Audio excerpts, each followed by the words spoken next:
Oi, pessoal! Sou a professora Bárbara, a professora de vocês de História. Estamos aqui para a nossa aula sobre as fontes e o estudo de História.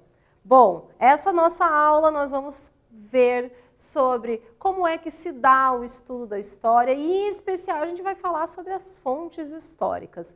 Quem vai acompanhar a gente durante toda essa aula é o Cadu, né, que vai estar aqui como nosso intérprete. E a gente agora começa a nossa aula. Começando a nossa aula, nós vemos quais são os objetivos. Por que a gente está estudando esse conteúdo? Primeiro objetivo é discutir o conhecimento histórico. Como é que ele se desenrola, por que ele existe, qual é o papel dos historiadores, né, nesse conhecimento histórico. Um outro objetivo é expor a relevância do estudo da história para o desenvolvimento de uma sociedade mais organizada e igualitária. O estudo da história faz com que a gente consiga observar os fatos, os processos, os acontecimentos históricos e a ideia é tentar buscar um meio de se viver de uma maneira mais igualitária, mais justa para todos. E um outro objetivo é compreender as fontes históricas que são importantes para nós conhecermos os fatos e os processos históricos. Bom, como é que a gente contextualiza tudo isso? Para a gente falar de história, nós temos que voltar um pouco e pensar, poxa, mas e daí? O que todo mundo sempre fala? História se fala do passado. Mas muitos consideram realmente que a história ela serve unicamente para a gente saber esses acontecimentos ocorridos no passado. No entanto, veja só, a história ela vai muito além de um tempo passado. A história ela vai ser responsável por uma análise completa do momento presente que a gente vive. Ela é importante para a reflexão dos fatos e dos processos históricos. A história ela é importante para a gente tentar entender melhor o momento presente que a gente vive, como nós vivemos esse momento. Bom, vamos tentar então nos situar, né? O homem, ele transforma, né, ao longo da história, ele transforma o seu tempo, né, ele transforma o seu espaço. Nessa transformação que o homem faz no seu espaço, a gente vai ver que vão ocorrer várias histórias, né? É claro que existem, as histórias elas podem ter posicionamentos diferenciados. Como assim posicionamentos diferenciados? Cada grupo, cada indivíduo que faz parte de um determinado acontecimento, ele pode ter a sua visão de como ocorreu um determinado acontecimento. Mas a gente também tem o papel dos historiadores, né? Nós vamos ver que, durante muito tempo, os historiadores, eles privilegiavam, dentro do contexto histórico, os grandes líderes, os estadistas, os imperadores, os reis, e acabavam, né, de certa maneira, deixando um pouco de lado os grupos, os povos, as minorias, que eram a maioria que vivia ali naquele contexto que eles estudavam. Os séculos vão passar e a gente vai ter numa história, né, num estudo de história um pouco mais recente, nós vamos ter os historiadores privilegiando os sujeitos históricos. Quem vão ser esses sujeitos históricos? Vão ser as mulheres, vão ser os grupos que exigem os seus direitos, grupos de trabalhadores, grupos escravizados, nós vamos ter as minorias, né, as pessoas exigindo também a sua fala dentro da história. Também nós vamos ver que dentro da história nós temos os processos históricos e os fatos históricos. Os fatos históricos são aqueles acontecimentos que têm um tempo e um local específico, né? E os processos históricos, eles são a consequência de inúmeros fatos históricos para decorrer um acontecimento. Bom, chegamos ao sujeito histórico, que sou eu, que é você. Quem constrói essa história que a gente está falando, quem constrói o que nós estudamos, somos nós mesmos. Nós somos os agentes da construção da história. Bom, Já temos, então, todas essas ideias e o que a gente vai ver na nossa aula de hoje? Nós vamos ver que a história ela é estudo do homem no tempo. E mais do que isso, né? A história ela é o estudo sobre como a humanidade ela se transforma. Só existe história quando existe transformação, quando alguém ela resolve modificar o modo de como ela está vivendo para ela tentar viver de uma maneira diferente. É disso que fala a história. Na nossa aula de hoje, nós vamos estudar, então, sobre as fontes e o estudo de história, e, em especial, nós vamos estudar sobre as fontes históricas. A gente vai ver qual é a importância dessas fontes históricas para revelar o modo como as pessoas viviam, até nós chegarmos, né, no modo como nós vivemos hoje. Para que estudar história? Por que a gente tem que estudar história, gente? Bom, primeiro, a gente estuda, né, a história está presente nos nossos mais variados aspectos da nossa realidade. No modo como nos vestimos, no modo como nos alimentamos, nos nossos costumes, nas nossas heranças culturais. Tudo isso faz parte de um contexto histórico para nós chegarmos à nossa existência de hoje, né? O estudo da história, ele nos ajuda a perceber que as transformações de um país, de um grupo ou sociedade, elas não são espontâneas. Todas elas são determinadas por algum fato, algum processo histórico anterior que leva a gente, os grupos, a sociedade, um país inteiro a se comportar, a viver de uma determinada maneira. Bom, vocês já devem, né, ter, ao longo dos anos que vocês estudaram, vocês já devem ter notado que, quando a gente fala de história, a gente está falando bastante sobre as questões cronológicas, né, as questões do tempo. Por quê? Porque os historiadores eles utilizam muito do tempo cronológico para marcar os fatos e os processos históricos. Isso, na verdade, foi uma maneira de tentar facilitar para que vocês entendam como é que cada um desses acontecimentos eles vão decorrendo ao longo do processo histórico. Uma das maneiras mais usuais dessa marcação de tempo cronológico utilizado pelos historiadores, nós chamamos de periodização histórica. Mas o que é uma periodização histórica? É a maneira, é o ponto em que vários historiadores, né, eles foram encontrando alguns fatos históricos, né, que tinham uma data, um local específico para marcar as transformações da história da humanidade. Então, nós vamos ver que eles vão pegar, então, organizar a história em tempos de duração. Nós chamamos também essa periodização de eras históricas. A espécie Sapiens, a nossa espécie, né, ela já está aqui na Terra há mais de 100 mil anos. Né? E nesses 100 mil anos, então, nós temos muitos acontecimentos que decorreram ao longo desse passar de tempo. E por ser um período muito longo, os historiadores eles determinaram alguns marcos específicos históricos que são considerados relevantes na transformação da humanidade.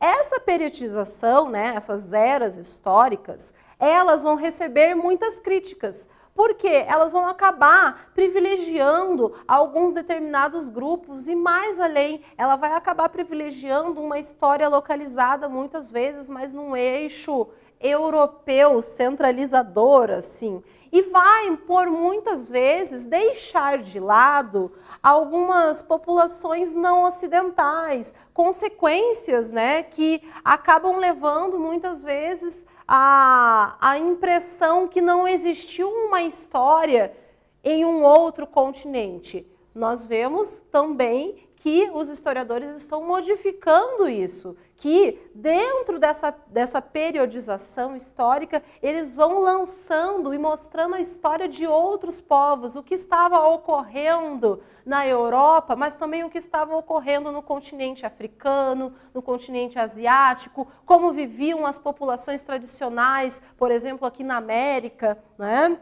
Bom, então, nós vimos que essa periodização ela é muito importante para a gente tentar entender e facilitar um entendimento de vocês também para a história.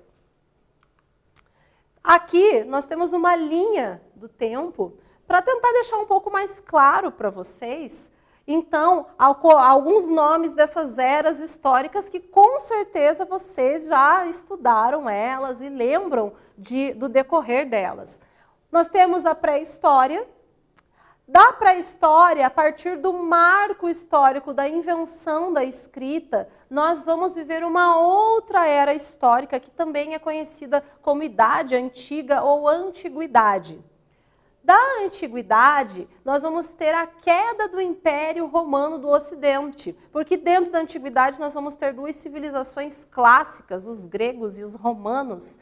E o Império Romano vai ser um grande império. Quando ele cai, né, quando ocorre a queda dele, nós vamos ter uma transformação ali nessas eras e vamos para a Idade Média. Durante a Idade Média, nós vamos ter o sistema do feudalismo, né, habitando e as pessoas vivendo de uma maneira totalmente diferenciada. A gente está falando aqui bem especificamente do continente europeu. Veja só como essa periodização, ela privilegia o continente europeu.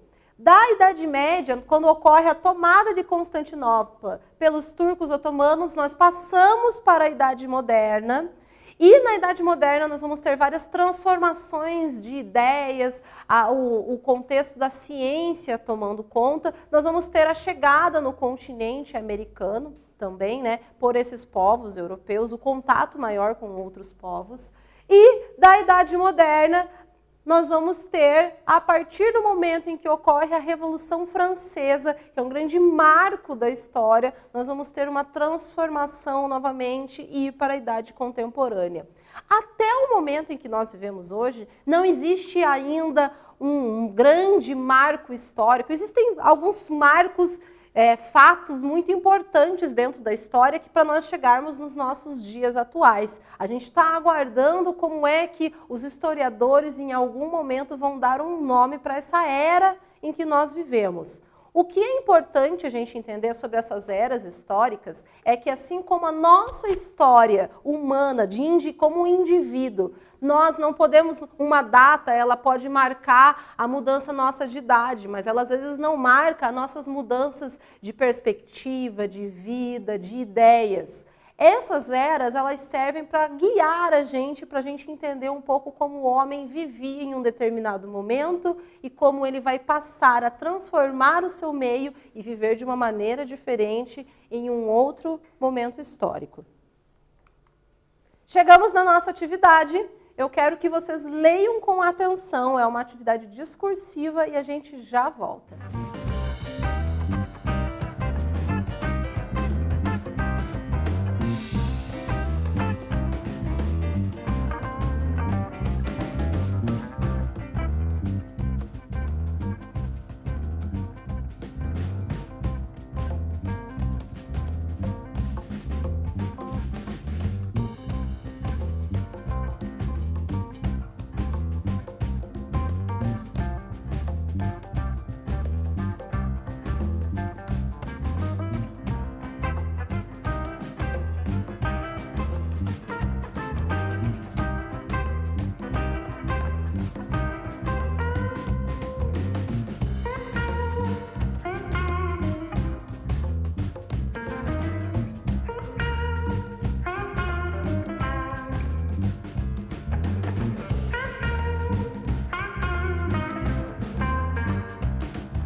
Bom, pessoal, vamos ver qual é a resposta da nossa atividade? A pergunta era: quais os objetivos da construção de uma periodização da história da humanidade pelos historiadores? E a resposta seria estabelecer uma divisão cronológica dos acontecimentos estudados, em eras estabelecidas a partir de marcos históricos. Então, a ideia é tentar estabelecer ao longo do tempo um marco específico, né, de acontecimento ao longo da história da humanidade. Um dos objetivos da criação da periodização pelos historiadores é a ideia de facilitar a compreensão e a análise dos eventos históricos. Bom, então agora nós chegamos às fontes históricas. Na investigação das eras históricas, o historiador ele utiliza de fontes de pesquisa para guiá-lo, né, no decorrer, né, dos fatos e dos processos históricos. Mas o que são essas fontes históricas? Elas podem ser testemunhos das pessoas que viveram um determinado evento. Mas como que são esses testemunhos? Eles podem ser desde um relato, né, oral de um indivíduo ou de grupos sobre contando o que ocorreu, mas essas fontes podem ser imagens, documentos, qualquer registro, qualquer vestígio que possa contar sobre um determinado fato ou processo histórico, ele vai ser uma fonte histórica. Através das fontes se reconstrói e se reconta a história da vitória dos reis, as injustiças com os grupos minoritários e as guerras perdidas do ser humano ao longo do tempo inteiro. Essas fontes históricas, elas podem ser divididas, a gente pode dividir elas em dois grupos. Nós podemos ter as fontes históricas, que são evidências materiais, que podem ser jornais, cartas, registros de documentação, pinturas, documentos específicos, né? A gente vai ter aqui, por exemplo, eu trouxe dois exemplos para vocês, né? Uma imagem de uma fotografia de meninos trajando um uniforme judeu durante o período da Segunda Guerra Mundial no Holocausto. Quando nós vimos essa indumentária, essa roupa, o que é uma fonte histórica, ela nos conta sobre todo um processo histórico decorrente, né, que foi o Holocausto durante a Segunda Guerra Mundial. Aqui eu trouxe também uma placa que é a réplica da Carta Testamento de Getúlio Vargas, que foi um presidente do Brasil. Essa carta ela vai ser muito importante porque ela vai contar sobre como se vivia a política daquele momento, como aquele indivíduo via a política daquele momento e mais ainda, né, como ele encerra a carta dizendo que ele sai da vida para entrar na história. Bom, chegamos nas fontes históricas que são evidências imateriais, porque não são só coisas táteis. Também nós podemos ter como evidências históricas alguns costumes, danças, a música, né? Uma história contada. Aqui eu trouxe uma imagem de uma roda de samba no Rio de Janeiro, que ela serve como uma fonte histórica muito importante para contar sobre um momento, por exemplo, em que aquela roda de samba, aquilo deveria não ser exposto para a sociedade, porque tudo poderia gerar algum problema para aquele grupo que vivia ali. Bom, então nós vimos as fontes históricas materiais e as fontes históricas imateriais. Chegamos no nosso quiz. Leia com atenção e a gente já volta para ver qual é a alternativa correta.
Vamos ver qual é a resposta correta do quiz? A pergunta era, basicamente, como podemos dividir as fontes para o estudo da história? E a alternativa correta é a letra C. Nós podemos dividir essas fontes através de fontes materiais e fontes imateriais. Bom, a gente viu, então, que qualquer vestígio, que foi utilizado no passado, uma carta, um documento, uma pintura, uma foto, uma história contada, ela pode ser um vestígio, ela pode ser algo utilizado para recontar, para reconstruir a história de que a gente vive, a história do nosso país, a história da humanidade. Mas olha só, o modo como você registra as suas imagens e as suas histórias nas redes sociais, elas são fontes que revelam também os seus hábitos, os seus costumes, o seu modo de pensar, os seus padrões de beleza, os seus status sociais. Olha só, gente, o modo como você coloca uma imagem sua numa rede social, ela é uma fonte histórica importante para contar o modo como a gente vive, na nossa sociedade hoje, como o jovem se comporta. E aí eu pergunto para vocês, como você quer ser visto daqui a alguns séculos nos livros de história? Porque é através dos seus registros que os historiadores vão tentar ver como é que a gente está vivendo hoje, Nossas considerações gerais, o que nós vimos então nessa nossa aula? Nós vimos que o tempo histórico ele é marcado, tem marcos históricos que acabam levando a uma periodização histórica. Essa periodização ela é conhecida por alguns marcos específicos e tem eras históricas, que é a pré-história, a Idade Antiga, a Idade Média, a Idade Moderna, a Idade Contemporânea e os nossos dias atuais que estamos vivendo. As fontes históricas podem ser fontes materiais e imateriais e elas vão ajudar o historiador a revelar como nós vivemos hoje. E nós produzimos as nossas próprias fontes históricas, porque a história ela é feita do homem, ela é feita de gente. E o tempo todo nós estamos construindo ela. Até a próxima, pessoal!